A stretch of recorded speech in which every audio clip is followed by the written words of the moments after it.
Lake Compounce is the largest amusement park in Connecticut. This park's claim to fame is as the oldest continuously operating amusement park in the United States, and it just oozes charm. Plus, it has a beautiful setting adjacent to a lake and at the base of a mountain. Several of the park's best rides use this setting to their advantage, so in this video I will rank my top 15 favorite rides and attractions at Lake Compounce. Now this list will include rides at both the dry park and the attached Crocodile Cove water park, and there will also be some defunct attractions that are no longer at the park. Starting off this list at number 15 is Rev-O-Lution. This Zamperla disco replaced the park's old rotor and has a strong presence on the midway. It's not one of the larger discos out there, but it has a pretty long cycle which gives you plenty of time to appreciate the spinning and faint weightlessness sensation on the spikes. Number 14, Mammoth Falls. This Pro Slide family raft slide is pretty average for the genre. Most of the layout takes place in total darkness, but the final few turns do take place out in the open. The ride doesn't have much speed or thrilling drops, but you do slide up the walls on a few turns. Number 13, Zoomerang. This is among the smoothest Vekoma boomerangs out there. With minimal headbanging, it's possible to appreciate the thrilling initial plunge and rapid-fire series of inversions in both directions. The Cobra Roll and Vertical Loop are quite dizzying and intense because of how many G's they pull. You pull over 5 G's in the return loop. Number 12, Wave Swinger. This Sear Wave Swinger has had a lot of downtime in recent seasons, but it's one of the most intense swing rides out there. While it may look like your average swing ride, this one runs way faster, so you get some decent G's in the downswings. Number 11, American Flyers. This classic set of Bish-Rocco flying scooters were relocated from Kennywood, and these ones are very snappable. This one is run fairly slowly, so you have to know how to snap to do it, but the fins have a large range of motion, so an experienced rider can usually snap the cables and get their tub bouncing. And unlike some parks, most operators will readily allow snapping at Lake Compounce. The ability to snap is what transforms flying scooters from a family ride to a genuine thrill ride for me. Number 10, Venus Vortex. The park's newest attraction is a really cool looking Whitewater West half-pipe slide. This slide does indeed look like a Venus flytrap, and the initial plunge into the half-pipe offers a faint pop of airtime. Number 9, Mill Plunge. The park's Aero Log Flume is one of the rides that utilizes the mountain to its advantage. This flume begins with a long lift hill up the mountain, and then you get lost in a sea of trees. Once you emerge, you are greeted by a sizable final plunge. It's not super steep, but you do build up some good speed on the final plunge, and it's quite refreshing on a hot summer day. The one thing to watch out for with this ride is how few logs the park tends to operate on it. I have seen this ride run with as little as 2 to 3 logs, which can cause the line to move at a snail's pace. Number 8, Lights Out. The water park's signature attraction has been closed for a few years due to structural issues, but the park says Lights Out will be returning in 2022. This high-speed body slide is built into the water park's iconic lighthouse, and you fly down the slide. The red tube wraps around and through the lighthouse, and you build up some serious speed down the pitch black slide. It has a longer duration than most speed slides, but it's just as much of a rush. Number 7, Thunder and Lightning. This S&S Scream and Swing has the usually short cycle, but the floater airtime of the max swings is great. Getting floater airtime with such minimalistic restraints as you're either staring at the sky or midway down below is always a fun experience. Number 6, Downtime. This S&S Turbo Drop Tower has your standard drop for an S&S tower. It has a small burst of airtime at the start of the descent before mellowing out. In terms of power, S&S drop towers lag behind their peers. However, the one at Lake Compounce has 2 things that help it stand out from the pack. 1, the view.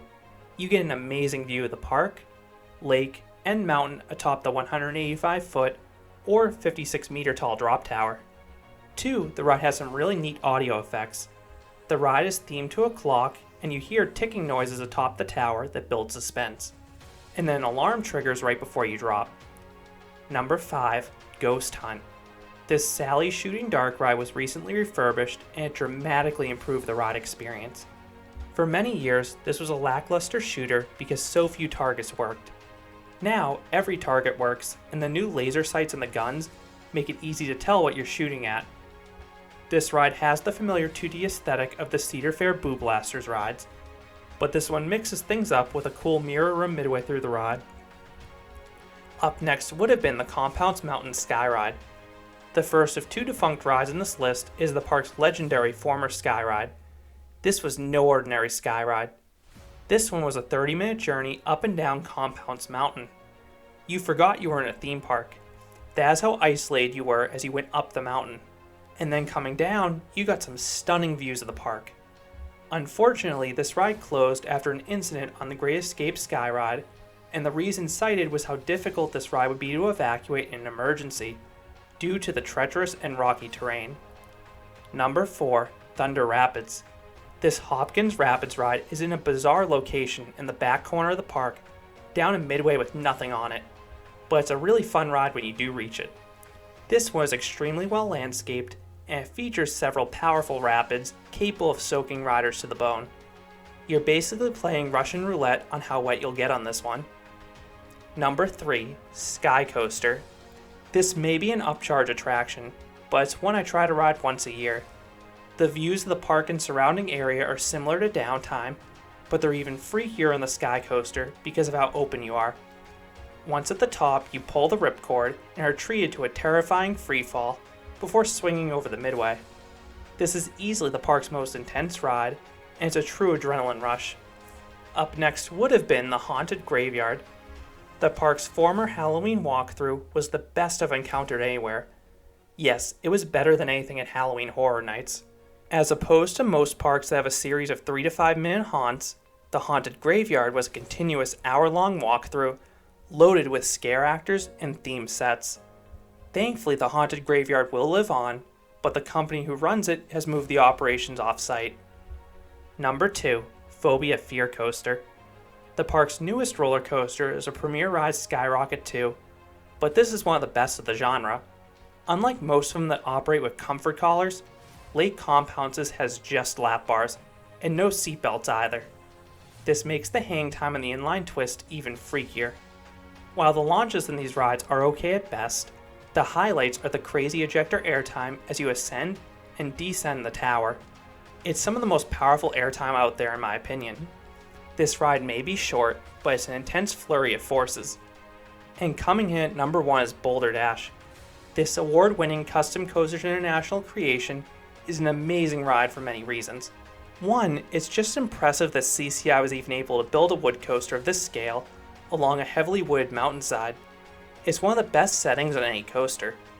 Whizzing past all those trees augments the ride's already impressive speed, and it creates one of the best night rides in the world too. There is no light on the mountainside once the sun goes down. 2, this ride has a long out and back layout that combines several great airtime moments with some surprising laterals. Boulder Dash feels completely out of control in the best way possible. The ride can be a bit rough towards the back or in wheel seats, which is why the ride needs to be experienced in the front row. That's the smoothest seat, and it's also the best spot for airtime. Boulder Dash in the front row is the best ride in New England, and it's one of the best coasters in the world. So that is how I rank the top 15 rides and attractions at Lake Compounce. What are your favorite rides at this park? Do you agree with this list? I would love to hear your thoughts down in the comments on any of the rides I mentioned. If you enjoyed this countdown, I'd appreciate if you gave this video a like, and you considered subscribing, because there'll be a lot more roller coaster and amusement park videos here at Canopy Coaster. Thanks for watching.